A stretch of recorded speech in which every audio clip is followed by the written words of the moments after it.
Assalamu alaikum wa rahmatullahi wa barakatuh.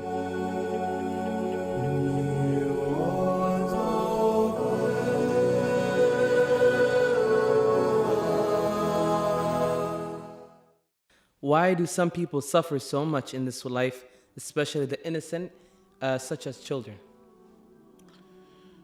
How many children you got in your class?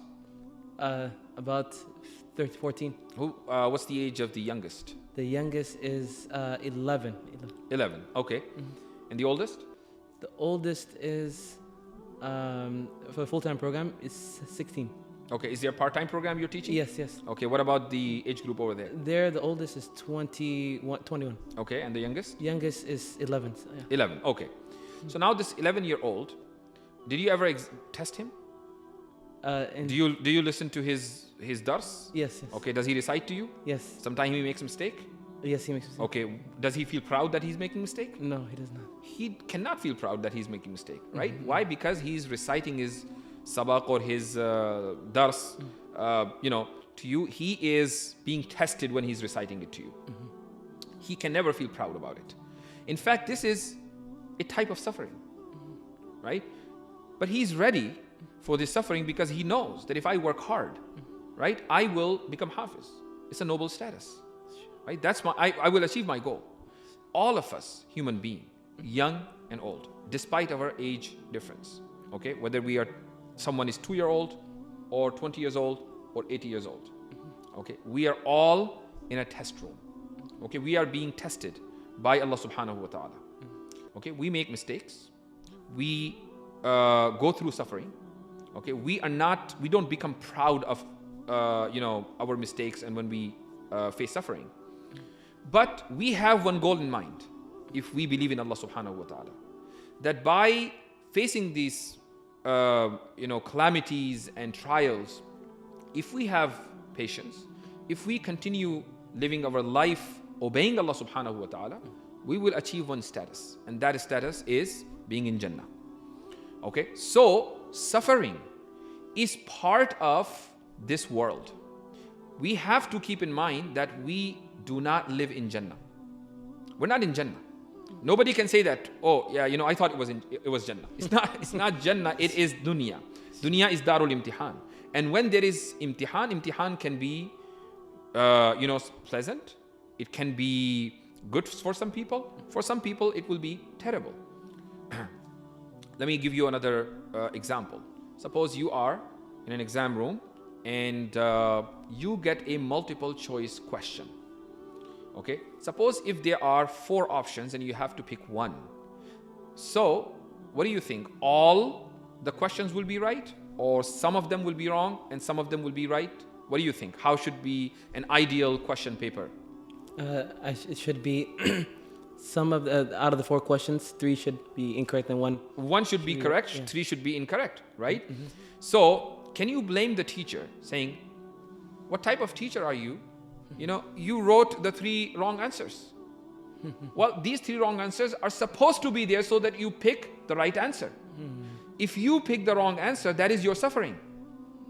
You are advised and you are asked to and expected that you pick the right one, but you pick the wrong one. That's your fault. Understand? So similarly, we are in this world, we are in this dunya, we are being tested by Allah subhanahu wa ta'ala. There is evil and there is khair, good and bad. That bad is there so that we avoid it. It's not there so that we can adopt it. Just like a wrong question is there so that we avoid it and we adopt the right one. So the evil has to be there. Imagine if all the options were right. Would this be an exam? It would never be an exam. There was no need for anyone to be tested, right? If all the options had to be right. One more thing. Why all the suffering? Some people say that, children at a very young age, they suffer a lot, they are killed, young girls are raped in some areas, what is their mistake? Allah subhanahu wa ta'ala is, as I always say, and I just said it a few minutes ago, Allah Azza wa Jal has so many characteristics. Out of his many characteristics, there are 2. One of them is Al-Alim, that he is all knowing. And the other characteristic is Al-Hakim. He's all wise. When we say all wise, it means that his wisdom are countless. They cannot be limited. They have to be unlimited. When we say all al-alim, it means his knowledge is unlimited. His knowledge cannot be limited. When we agree on these two propositions, now we have to talk about ourselves. Am I al-hakim? No. I may know certain wisdoms, but I don't know unlimited wisdoms. Am I al-alim? No. I may have some knowledge, but I don't have unlimited knowledge. All right. So do I have the capacity of knowing unlimited knowledge? I don't. I cannot know unlimited knowledge. Now, it is possible that there is some hikmah, some wisdom that young children suffer. They die at a very young age. And sometimes their death is very painful. We don't like it.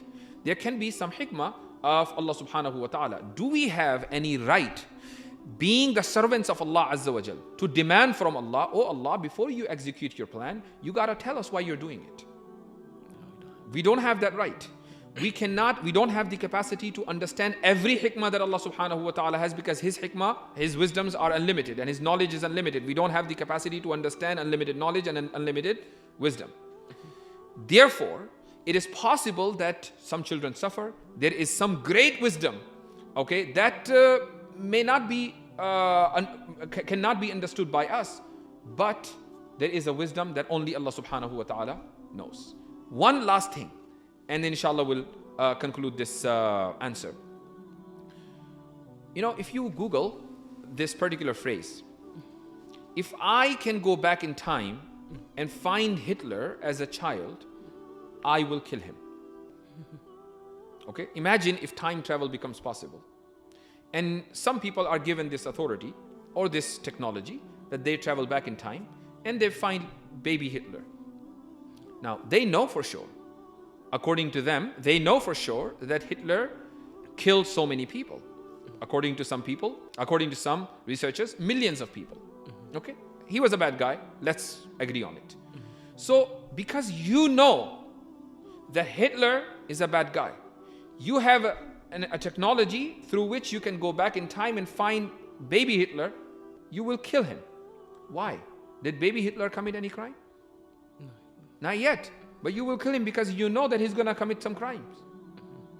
Allah knows about every one of us that if we survive, what we are going to do. Whether we will cause evil to the society or we will cause khair to the society. Allah knows every single thing. If we survive, then what we will be doing. Those children who lost their life and they were suffering, their destination is Jannah. It is possible that if they grew up, I'm just telling you one possible wisdom. It may not be one of those wisdoms that because of which they were suffering. Imagine if some of these children survived. They didn't die. They grew up. Is there any guarantee that they would not abandon their iman? There's no guarantee. What if they leave their iman? What will be their final destination? Jahannam. Is it better to die at a young age, okay, and have some pain, or be in the hellfire forever and face eternal pain? Ask that child when he will be presented before Allah subhanahu wa ta'ala, the child who had to go through suffering, what is your preference today? He will say that it's good that I died early.